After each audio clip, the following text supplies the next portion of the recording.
Right, back live with you tonight here on In Focus as the nation battles through blackouts that have been with us for a large part since the year has started. Energy Minister Gwede Mantashe says the proposed contract periods with Karpowership Energy should be reduced from 20 years to 10 years. He says the move has the potential to help government procure surplus energy urgently.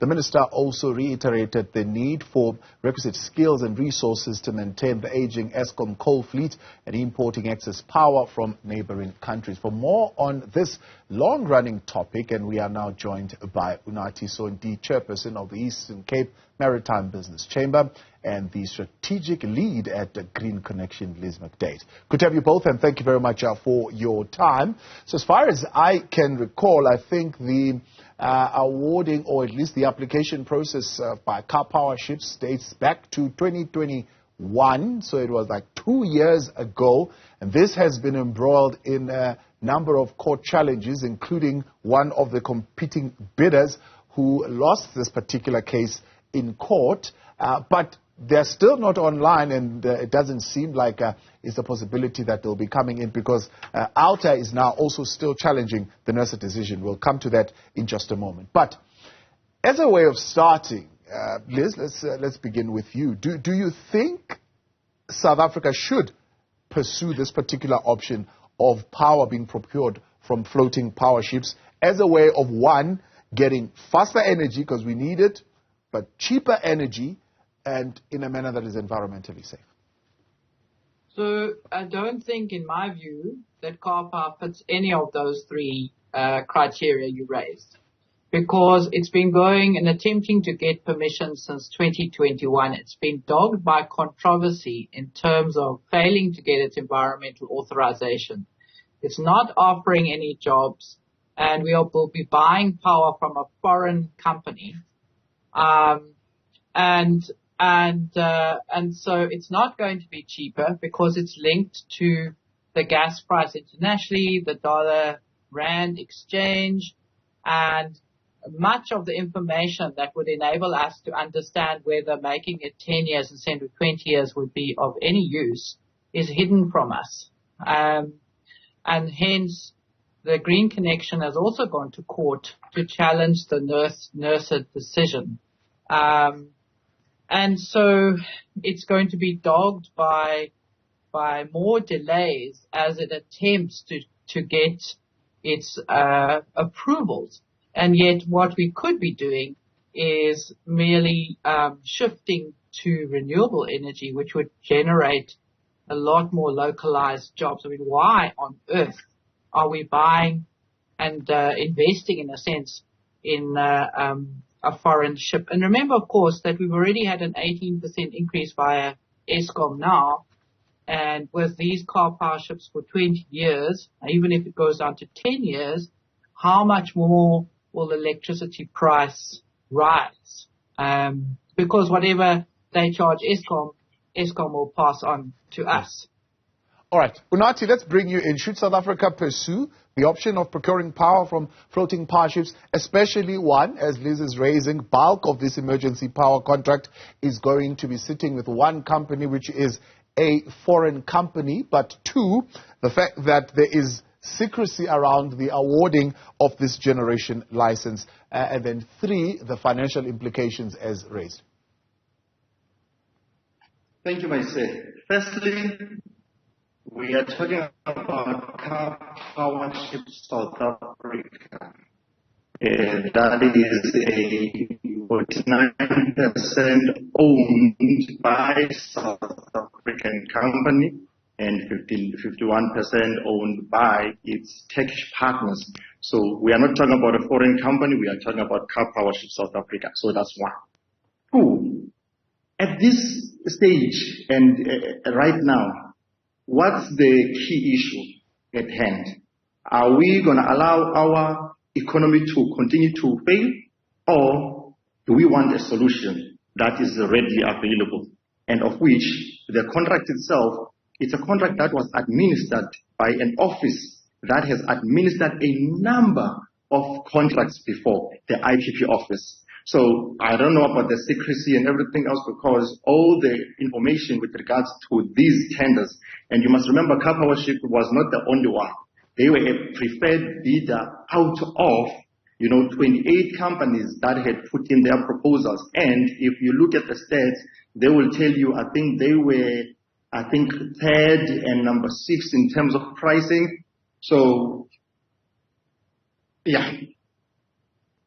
So in your view then, Unathi, are you saying that as far as accountability is concerned, transparency would not be key here? ALTA is raising issue, for example, around the redacted record that NERSA has provided in their court challenge, saying they want documents that relate to this decision, but two, that would give us reasons as to why this decision was made. So if it's something above board, why would the company itself, as well as NERSA, seemingly taking the side of the company here, be refusing to release those documents?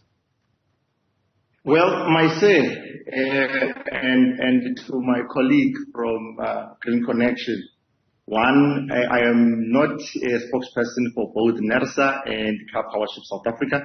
I am an interested and a concerned business, community person who is concerned about the current state of this economy with regards to an energy crisis that has now been stalled by, issues that I do not think most of the South Africans, even watching right now, are really, concerned about, other than, will I have my job tomorrow? Because the energy crisis that we are facing in this country is going to a direction that a number of jobs will be lost and businesses will close down, as they are currently doing, in a number of sectors. So right now, that cannot be, the issue at hand. The issue at hand must be the solution that is available. Yeah. How can it assist this country right now? Right.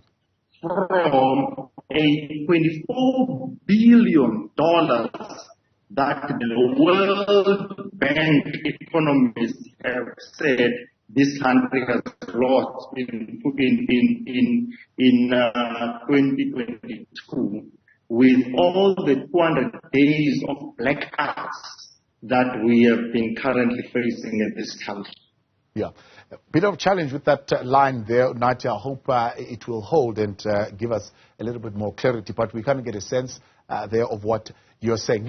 Let's come back to you. One, it is a South African-owned company with a partner that is from Turkey, but I suppose at the heart of what this businessman is saying is that the cost of load shedding, when compared to the cost that we will pay to the Karpowerships, are incomparable. In fact, we would end up paying more in this economy if we do not go with this option.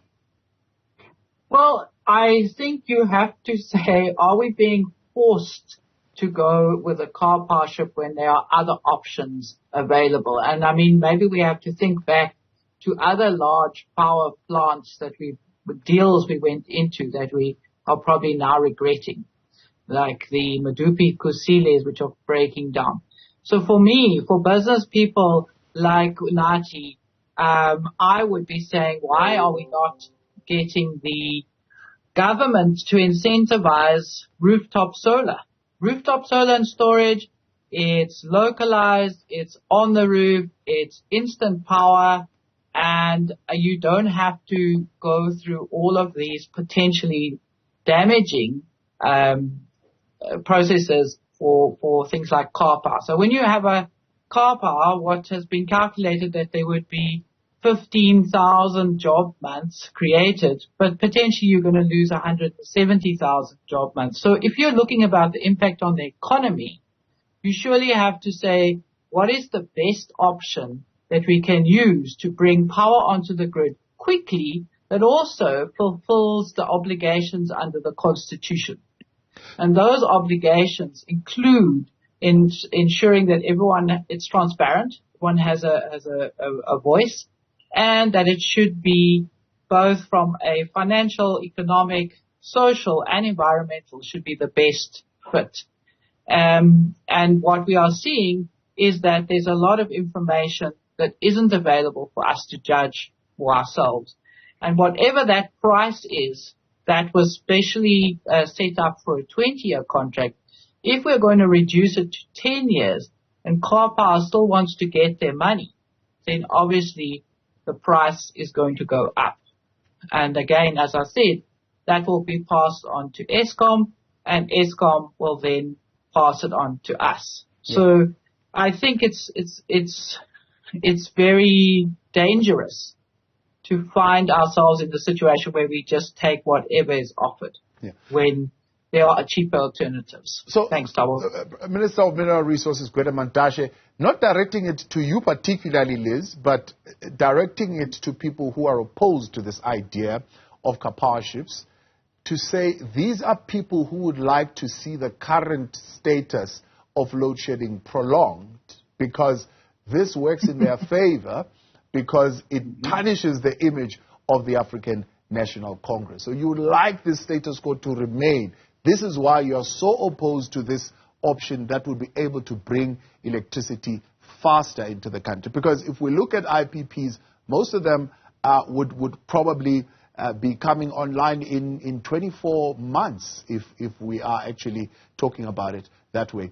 So I want to challenge it the other way around. Sorry, right. Thabo. Yes, I want to jump in and challenge it the other way around. It seems to those of us who are opposed to Karpower that there is almost a delay in working on other options that could fix the load shedding in order to try and push Karpower through. So for me, as I said, what has stopped us from doing rooftop solar? What has stopped us from giving rebates for people who put up solar water heaters? We did that in 2008 to save on power. What is stopping us now? Why are we not seeing those quick solutions that would also then create localized jobs that would be investment into things that would carry on for the future, instead of into a ship that's going to sail away at some point or other without leaving anything of benefit behind. Unathi, jump in. I see there you want to come in. You can come on. Yes. And the other question would be to Liz, what is it that is, like, why have they not been making noise about all the other preferred bidders that were, appointed with the Karpowership in this emergency, a power producing program that the government had put in place, and all of them are 20 years. It's not just about Karpowership, but all of them are 20 years. And secondly, in support of the statement that would say all those that are opposing, this is the current solution that can be plug and play, and in 6 months' time we can now be seeing some changes in the economy and in our energy grid. Are these groups happy to see our ports, our industries failing right now? Because that's what is happening. And all the other issues that have been raised with regards also to, energy issue, to environmental matters.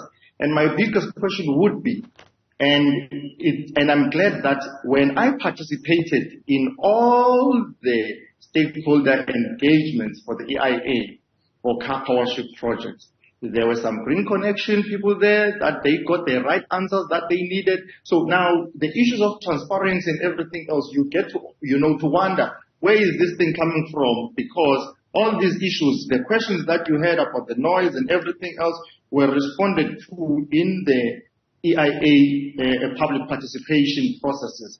So the biggest question is, do we want the status quo to remain, where we are losing jobs and the economy is also going down, and without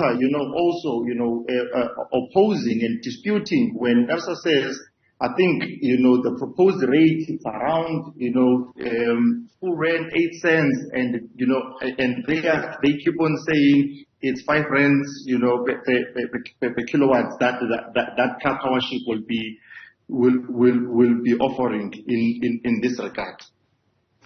So, Nat, talk to me about this issue then that you are raising now of the environmental impact. I know that this particular issue now has in the latest documents being, what do you say, softened as far as the environmental risks are concerned. Where is that matter sitting now? Because Liz also raised this issue of environmental impact a little bit earlier on. Where it's sitting right now, it's sitting with a decision from DFFE Minister, the current Minister, Barbara Creasy, with her office coming up with a decision in that regard as to the EIA that has been submitted. And I think also, Liz would agree with me as to say there were, robust engagements in all the communities, and their members were also, participants there, and the business community as well, participated in that process. And what was good when these EIA public participation processes were going on, there were experts, environmental experts who gave answers, and they were able to give in even studies. And you know what's good about this, Thabo, is last week I was attending a Africa Maritime Week, and I got to meet my colleagues from Ghana, whom attested to the power ships coming in and assisting the Ghanaian, country with regards to their energy crisis. And you wonder then that if this thing can be done in our neighboring countries, why are we then saying the environmental issues here when the neighboring countries have used this same, a system to be able to stabilize their energy grid? Let's come back to those issues. One first issue being raised is that all the other power producers in the risk mitigation IPP procurement program are there. They've got equal 20-year contracts. Why are you not raising issue with that? Two, there has been a softening of the environmental risk in the environmental assessment process, consultation processes. Are you still not satisfied with how that risk is going to be mitigated? Okay, so to go straight into both of those. So firstly, some of my fellow environmental organizations have actually tackled, obviously we're small, so we don't all tackle everything, have actually tackled some of those other power plants because they have been unhappy with how they have structured them up with for example, with having gas. And so that it is actually true that people have tackled it. I might also say that the Green Connection many years ago has produced a number of reports critiquing the renewable energy rollout for its failure to really get stuck into the socio-economic benefits. So I think what we need to say is nobody's going, okay, well, we're all squeaky clean in every technology that we do, and Karpowerships is just the odd one out. I think there are very specific reasons why we don't think that Karpowerships is the way to go. On the EIA, I think the controversy from the last EIA was in fact that communities didn't get an opportunity to actually even see the acoustic study before the final EIA was submitted. So that led to us putting in a complaint because that was an unfair process. This time around, they have put in the acoustic study and they have looked at various of the other environmental issues. But the crucial thing is the department last time said you really have to look at juvenile fish nursery spaces. In other words, where you've got a space where fish are hanging out in a sheltered area before they get to a certain size where they join the rest of their mates out there and then get caught by small-scale fishes, etc. So it's obviously critical to make sure that their nursery areas are protected. So this was raised and has been raised again. But unfortunately, the last EIA, again, doesn't actually have answers. But but suggests it should be left to further study. So that's not what we want to see. We want to see real, information out there so that we can say, yes, we've looked at all of the information and yes, this thing can go, or no, it can't. So I think there are still questions about the EIA. And obviously that will be determined by the department. I think they're aiming for March. Yeah. So, but I think the other issue is that what should be really be discussing now, for me, is how do we get ourselves out of this power crisis? How do we get ourselves into a space where we have the economy working? I'll tell you what, let me quickly jump in there. I'll tell you what the other option that's going to likely happen if, for example, we are not able to get Karpowerships on, is that there will be this push for Eskom to be given a diesel wholesale license, which means we are going to go for that option of burning diesel, which I'm sure you might not particularly be keen on. And you understand that Karpowerships, they are providing, LNG energy. And indeed, with what Liz is saying, currently Eskom, supplies 90% of our energy in this country.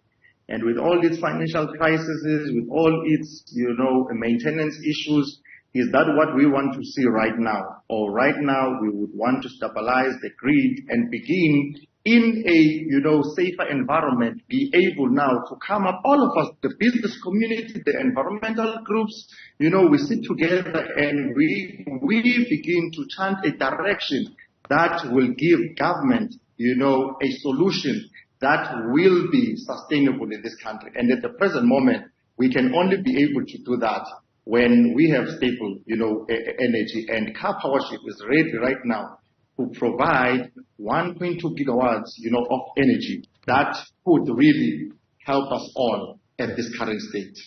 So you see, we've just realized, well, I've only just realized in the last few days that apparently we have 4.5 gigawatts of solar panels that were imported into the country over the last little while. So what we don't have is a means of making sure that those go plugged into the grid. So bringing in a feed-in tariff would enable us to put 4.5 potentially gigs on the grid without the negative sides of the car power. So I totally agree with Unathi. I think it's time that business, civil society, everybody got around the table and said, what do we want for the energy future? Yeah.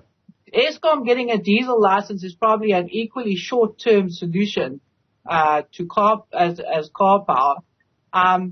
And it should also not be something that we rely on for longer than we need to. So, it might be an option, but certainly what we need is that talk around the table where local people and those that are like, whether they're in small businesses or large businesses, where they're environmentalists, coastal communities that are dependent on the ocean, everybody should sit around the table. And there's a barrier to that.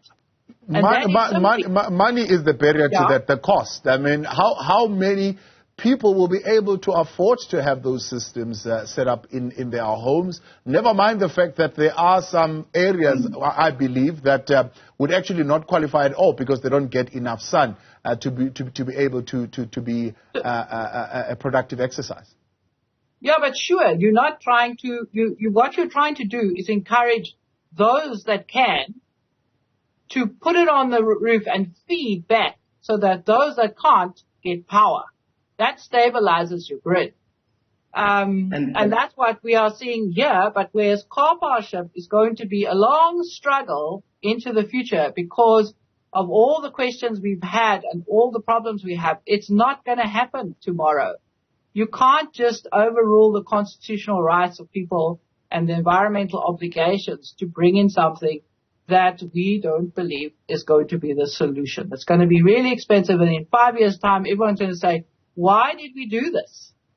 But if we actually start pushing now for real solutions, long-term solutions, I believe that's the best way to go. Unathi, let's push for those who can to be able to put them up so they provide for those who don't have. Yeah. And let's let the Karpowership to also, in the meantime, relieve us of all the economic strains that we are currently feeling with regards to the current crumbling energy crisis.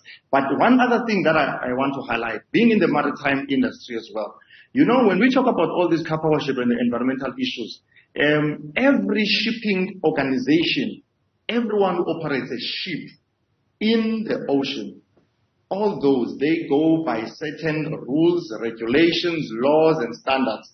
And those are either guided by the IMO and also you would get, like the issues of marine pollution that you would get from the MARPOL Act. So we can never look at a shipping company and think that it can never be able to adhere to the environmental matters, because environmental issues are very key in the shipping business alone. I am not even talking about now in an energy business. I'm just talking about in the shipping business alone. So we must always take into consideration when we raise all these issues that the standards to operate in the ocean are much more higher than the standards that you put in terms of your environmental impact assessments and all the mitigation plans that you put in place, and that has been proven. So we must always have that at the back of our minds when we look at projects such as this.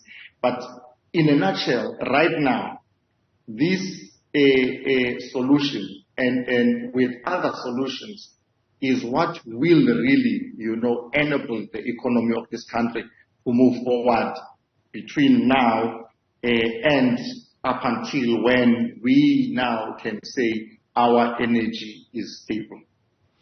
I don't think that car power should be part of that solution. But if it is such a good solution, and I must agree with you, Unathi, in terms of MARPOL and the marine shipping, but this is actually a ship that's docked. So what we need to be saying is, give us the numbers. Give us the finances. All those words that are saying redacted, redacted, redacted mean that nobody knows what the story is. But what we do know is that if it's running on gas, it's going to be internationally linked. Dollar-rand prices, you've got gas, which is a climate issue. Yeah. You've got the price internationally of gas, and you're not moving forward from that. Yeah. So it could be argued that PV solar systems are also denominated in a sense, because those components are not manufactured here in the country. Yeah, but once it's up, what are you paying for? Whereas in a Karpowership, what you're paying for is the war in Ukraine, and suddenly our electricity price goes up because we have to pay more for gas. Something happens and the dollar-rand changes. To me, it's a no-brainer. Let's put power stations on the land where we know what they are, and we just also know what happened in Lebanon. Karpowership switched off. Sorry, you didn't pay us. Switching off. And look what the state that Eskom is in at the moment. If it can't pay, down we go again, and yet we've got no backup. So for me, no to Karpower. Do not think that they are our way forward. But I guess the courts will tell us, because there's those cases will tell us whether we are allowed to see those numbers or not. Indeed. Let's leave it there because of time. I appreciate you both. Thank you very much for coming on. Unfortunately, we are out of time completely. Liz McDaid and Unathi Sonti, thank you very much for coming on.